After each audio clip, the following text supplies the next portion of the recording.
Light and Dark in Angela Carter, An Interrogation of Reality. One of the most intoxicating and alluring qualities of Angela Carter's writing is how easily she slips into the role of God. With any novel, the author is the unseen supreme being. With Carter's works, this anonymous omnipotence adds another layer to her intricate web of themes, motifs, and meanings. Though several of her characters, like Honeybuzzard, Uncle Philip, and Donnelly, attempt to become gods of their own microcosmic environments, Carter herself remains the be-all and end-all of their respective universes. As the functioning deity of her stories, Carter attributes meaning to specific sufferings and symbols in her characters' lives, much like the Judeo-Christian belief in a divine plan for human life.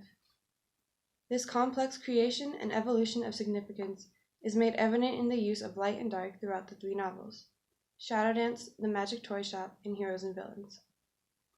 Throughout her writing, light and darkness operate as binaries, but also as complementary modes of sight. Light does not eradicate darkness, nor darkness overwhelm the light, but are dependent upon each other to create meaning in the lives of the characters in each novel. As Carter's career progresses, she places this relationship between apparent binaries into a prominent sacral position in the lives of her characters. In Shadowdance, light and dark function as opposing forces, but not as binaries. Simply put, they are symbolic of Morris's internal battle between a functioning morality and his baser instincts, and we can see that Morris is never completely moral or completely base. Carter was very well that culture did not exist along strict lines of binary oppositionality, and she does not allow her protagonist to exist in binary oppositionality either. Morris's journey is not one that operates in either light or dark, but in the crepuscular shadows. From the beginning, we see Morris entwined with the quality of light. For example, when he abandons Ghislaine at the pub. "Time," said the publican, and all the lights went out. Irresponsible Morris, heartless Morris. He went out with the lights. The dark offers an escape from the shame and guilt he felt when he saw Ghislaine, and Morris allows himself to dim so that he can avoid confronting not only the accusing Scar, but his own emotional conflict. While Morris is certainly embroiled in a moral struggle, he seems to have very little agency in this fight. As a character, he is passive for most of the novel. He stays in his head, his attention pulled between the women in his life and Honeybuzzard. Carter's placement of light and dark throughout the novel reflects these two focuses of Morris's anxiety. Carter avoids creating a stark division between Honeybuzzard and Ghislaine, Edna, and Emily. She frames each one in light as they pass through Morris's consciousness, so that they are not characterized by terms of good and evil, but in terms of Morris's fixation with them. In the beginning, Morris describes Ghislaine like moonlight on daisies and a candle flame for moths. When he sees her at the auction, he sees her with bright day behind her, outlining her. Her scar even causes her face to appear like the two sides of the moon juxtaposed. Ghislaine is always associated with light for Morris, although she inspires fear in him. Here, light functions as a source of revelation. Ghislaine and her scar show the truth of Honeybuzzard's actions, but also of Morris's desires. Morris does not want to face such a palpable image of the violence he implicitly condones and that he subconsciously wishes he was capable of. In addition to Ghislaine, Edna and Emily are accompanied by various forms of light when they are described. When we first encounter Edna, it is in the dark. Morris comes home, and Edna moaned when the light spilled through the open door. Edna is fragile, and if we continue to operate under the assumption that light represents revelation, it is implied that Edna is as incapable of dealing with Morris's true desires as he is. Emily, on the other hand, is the most stable and self-aware of all characters in Shadowdance. Her mind is described as a large, clean, well-lit room. There is no reason for Emily to hide her desires because she already knows what they are and is unashamed. Even regarding Honeybuzzard, Emily states her love openly, and when she does, her eyes, which were a deep gray, glowed like the sea with the sun on it. Emily allows herself to feel every desire deeply and immediately, and the light around her reflects that. That being said, she is not sentimental about the objects of her desire. This pragmatic acceptance is what makes her the most well-adjusted person of the entire novel. But women are not the only shining figures in Morris's life. Perhaps the most important illuminated character is Honeybuzzard, who is as bright as Lucifer before his fall. What is interesting about Honeybuzzard's portrayal is that, though he is the obvious villain, he is rarely depicted in darkness. Instead, he is a true Lucifer. He continually shines, creating deep shadows from any objects and people that come near him. This is evident when Honey sees Morris after returning from London. The black beam from the dark glasses hit Morris squarely, and at once Honey threw his arms open in a great theatrical greeting. Light shot off of Honey's jacket in fusillades. He seemed to snap and crackle as he moved. Honey is radiant with light, but the gaze landing on Morris is dark.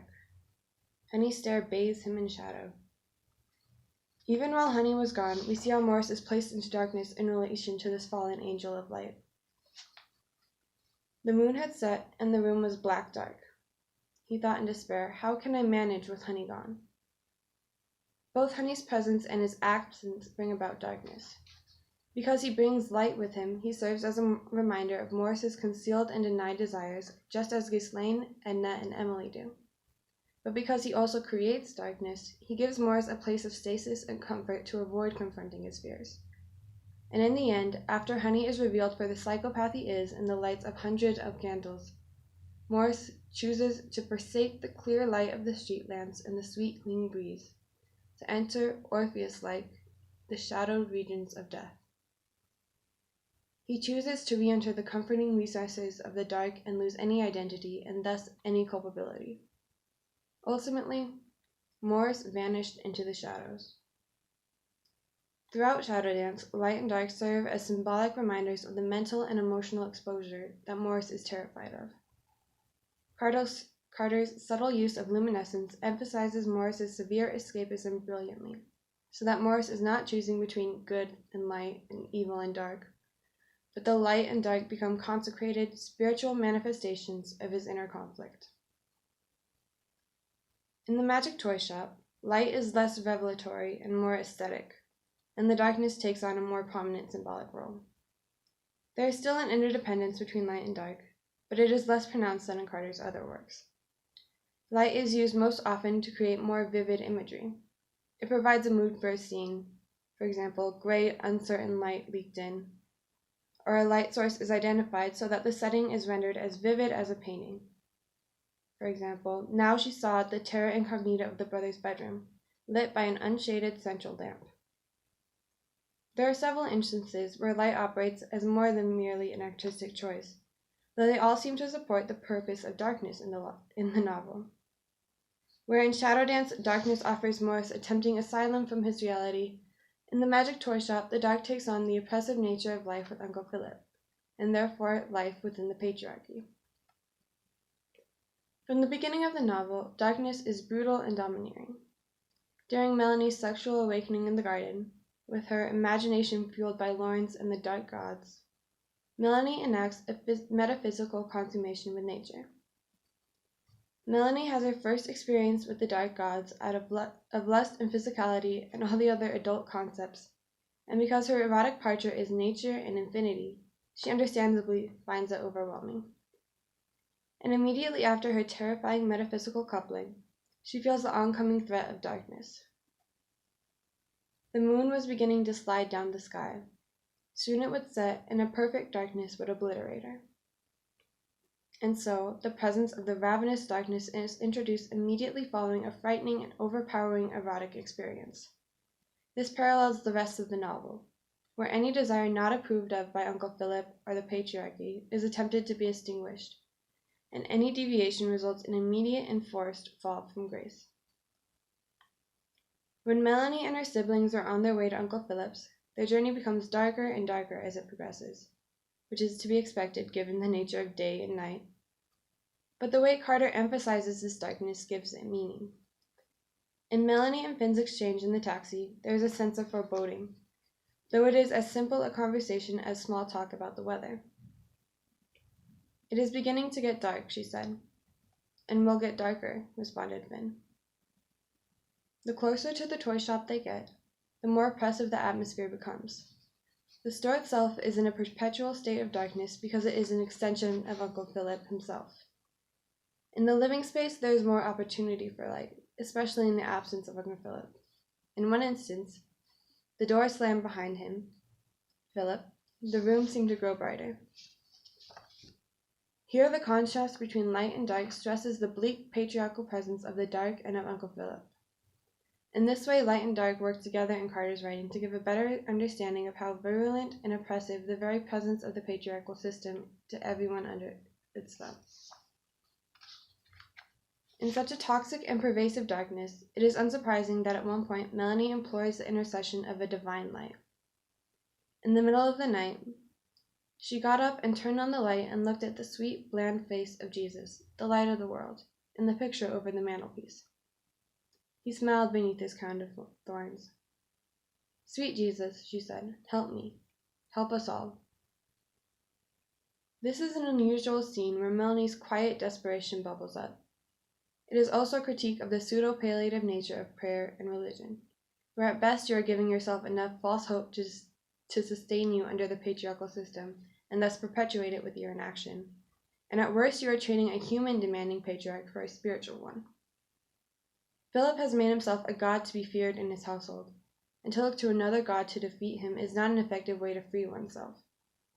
A few pages later in the novel, Melanie realizes this, thinking, "Jesus wants me for a sunbeam. Uncle Philip wants me for a little flower." Both powerful male figures want to mold her according to their will. The Catholic route just appears more palatable. In her essay, The Queen of the Wasteland, Patricia Smith comments on this religious quality of patriarchal figures, saying, "Carter offers no meditation on divine intervention in human history in an attempt to understand the unrest of the day.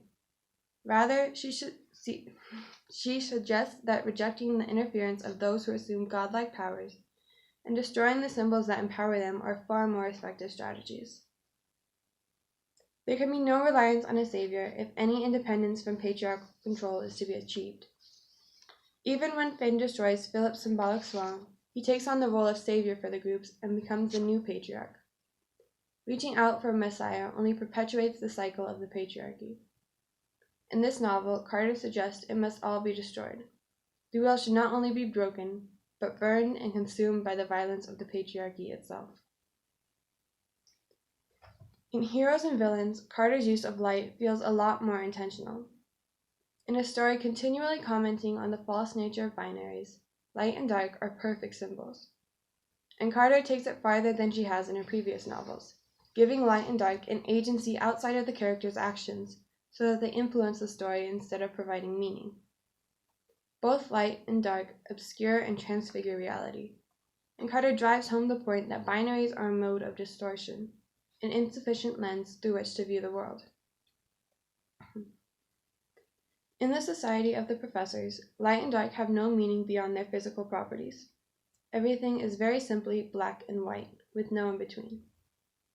This is reflected in Chiharu Yoshioka's paper, Dialectic of Enlightenment in the 1960s Gothic, Angela Carter's Heroes and Villains, where they state, "The process of reason carried man so far that he found the mere world of senses insufficient. The professors attempt to live in a vacuum of theory and study, cutting themselves off from any sensory input. This creates a society that is ordered, but not grounded in the reality of their surroundings. How futile is it to study the anthropology of a people that manage to nearly exterminate themselves? They live in the ruins of society, trying to attain knowledge that has been made obsolete by the apocalypse, and it drives many of them mad. The barbarians, in contrast, live a life steeped in pure sensory input. When the barbarians raid Marian's village, the professors attempt to illuminate the subsequent melee. Then they turn on the arc lamps, and the battle was suffused with white, hysterical light. But this only made confusion visible. Here, light is only a source of illumination, nothing more. And this offers no help to the skirmishing soldiers. Outside of the professor's society, however, light becomes more than its physical properties and is able to influence the world. Among the barbarians, light and dark have become the embodiment of time itself, whereas the professors have ordered and standardized time so that their lives go by with each tick of the clock. As Marian goes through the transition between the two cultures, Carter points out that if time was frozen among the professors, he or she lost the very idea of time. For the barbarians did not segment their existence into hours nor even morning, afternoon, and evening, but left it raw in original shapes of light and darkness, so the day was a featureless block of action and night of oblivion. Already light is gaining more agency as Marianne gets farther and farther from her home. Light and dark govern the schedule of the day, becoming more relevant and more powerful throughout the novel. As Marianne leaves with Jewel, she sees how the sun penetrated the branches, the trees acquired flesh from the darkness. Light has taken on transfiguring properties, giving flesh where darkness had taken it.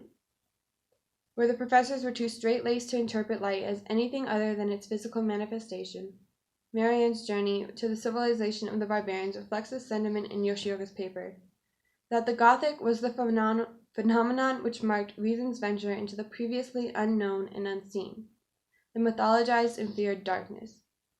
It is the discourse which embodies the dialectic of the Enlightenment, with its potential to push the frontier of reason beyond the veil of appearances. Carter uses Marianne's voyage and the accompanying change in the power of light and dark to show how living in a system of belief that glorifies one end of a spectrum over another creates a severe and characterized reality. This is evident when we consider that all the characters among the barbarians lack a concrete identity. Their edges are foggy and prone to change with the light. Jewel especially has such a shifting essence. In this high-contrast world, Jewel becomes a focus for both light and dark to play with. He is being groomed by Donnelly to be the savior of the barbarians in the Doctor's constructed religion, but he is also referred to multiple times as the Prince of Darkness. In Heroes and Villains, he is described as a palpable shadow, moving darkness folded, perhaps in shadow, and dark as the negative of a photograph. Though this simultaneous portrayal as both Messiah and fallen Satan, Jewel is able to change roles as easily as day changes to night. This gives him extraordinary significance and power in the barbarians, independent of what Donnelly believes he has imparted to him. This is made clear the day that Jewel throws the aspiring god out of civilization. The Prince of Darkness casts out God. Yet with all this power, Jewel still lacks personhood in a way. He is a symbol more than he is a man, a fact that Marianne points out numerous times in their marriage, saying, "In daylight or firelight, she saw him in two dimensions, flat and effectless, and that Jewel vanished like a phantom at daybreak." Jewel is the ultimate example of the powerful illusory effects of binaries. He has been simplified so much through the perceptions placed on him that he has become more metaphor than man. He is so much a part of both light and darkness that he has no separate identity, and changes with the way the light hits him. Angela Carter takes on the role of creator much more skillfully than any of her patriarchal characters.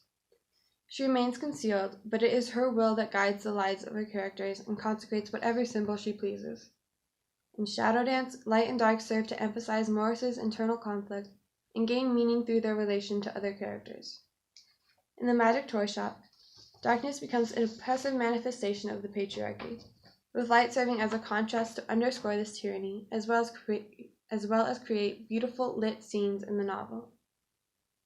In Heroes and Villains, light and dark are able to change the essence of the world around them, becoming a ruling force in the world of the barbarians, while at the same time diluting or distorting reality.